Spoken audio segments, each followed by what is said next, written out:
Hey, what's going on, everybody? It's Wilhelm Screamin'. Welcome back to another day in Destiny 2 for some more Destiny 2 news and Witch Queen. Last week of Season of the Haunted, yay, Season 18 prep intel. And this week's Grandmaster Nightfall strike is the Proving Grounds once again. Not so yay. I'm sure this was not what everybody wanted for a last week of farming before Season 18, but if you are looking to complete this strike at any difficulty this week for the Nightfall, you will earn yourself the Silicon Neuroma Sniper Rifle, and of course, if you can complete it at Grandmaster, you will get the Adept version. I know this strike is very long, but keep in mind there are some very cheesable areas and a glitch that we will talk about in today's video. But before I get into all that information, I just want to remind everybody I'm still doing the giveaways on my YouTube channel every 1,000 subscribers. And all you have to do to be entered into the next giveaway is like this video, subscribe to the YouTube channel, turn on the bell, the post notifications that's right next to the big red subscribe button.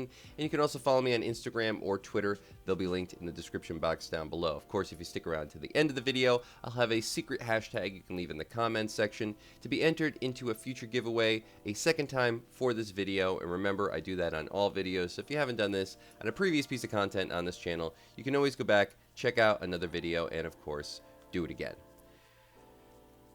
Alright, so the first thing that I might actually suggest as far as weapon loadouts, and I don't usually do that often, but for this strike, maybe bring a Skyburner's Oath, just because it can shoot through the mini boss shields as well as the boss shield at the end, and that might come in advantageous later on. The other thing is for those mini bosses like the one in the beginning and of course the boss at the end, if you stand near the actual shield generator in the middle and keep it between yourself and the boss doesn't attack. He just sort of pincers up against the opposite side and you can take out the shield generator without taking any damage from the actual boss. When you get to the tank room, make sure to keep one of the interceptors available for two reasons. One, interceptors, if laid right in front of the doors where the tanks come out, will actually block a tank from coming out. They'll just sit there until you actually do damage to it. That's one reason to use them. The other reason is that if you charge an interceptor into a tank, it essentially one-shots it. So for any difficulty, this can come in handy, just making that whole room a lot faster, because it is sort of a kill pit if you're in there too long. So just try to keep one interceptor. If you can keep two, that's even better. Maybe block a door with one and take out the tank with the other. The next thing is the glitch you're seeing in front of you here. This is an out of bounds glitch, and I have heard rumors, unfortunately, that there might have been a soft kill barrier added. But I did think, past tense, I did think that this might actually be something that people want to try anyway. I just thought I'd include it, because if there is no soft kill barrier, or if there's a way to get around it, as some people might not know exactly the correct order in which to do this, you can still give it a try yourself. But I wouldn't try this if you're doing this as a Grandmaster the first time. You know, maybe go into a lower level strike and just see if it still works.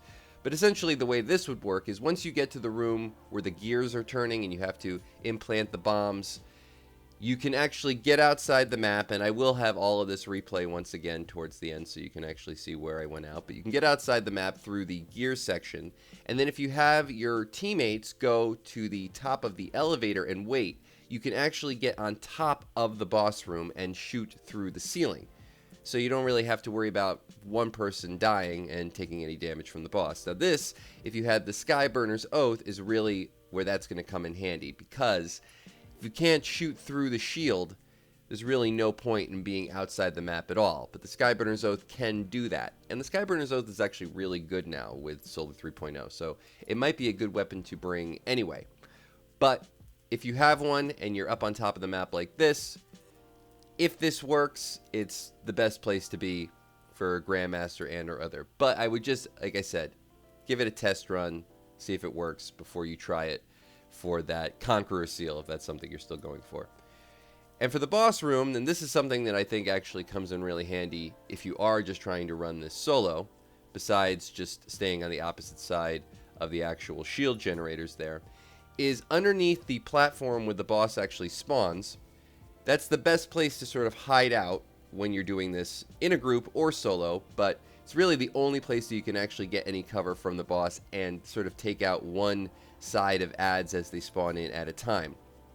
What's not known is that though this actually does catch on fire from time to time, it's on a rotator, and you will take damage, if you stand on the side, as you see me doing here, the fire doesn't get you. So this is actually the only place on this map where you can actually take no damage. And if you can take no damage somewhere, there's plenty of ways you can stay alive by using your power-ups, your healing, your supers. It just gives you that little bit of extra leeway so that you can actually manage the adds and sort of go through the phases of the boss. Of course, it won't help necessarily once the boss is back on the platform, but everything leading up to that. And that's going to be it for all the information in today's video. Hopefully you found something in this video helpful. Also remember that the glitch pertaining to your well, if you're running a warlock, where you can actually bring all the healing with you so long as you do damage with a solar weapon, is still going on. You just need to have the aspect Imperium. I can't remember the actual name. If it's the Ember of Imperium, that's it.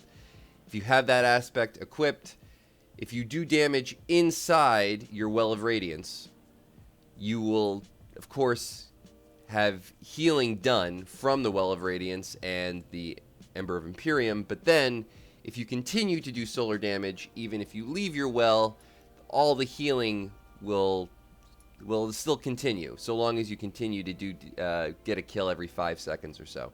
It's pretty broken. I've wanted to do a more in-depth build guide on that, but I haven't gotten around to it. Maybe I will this week.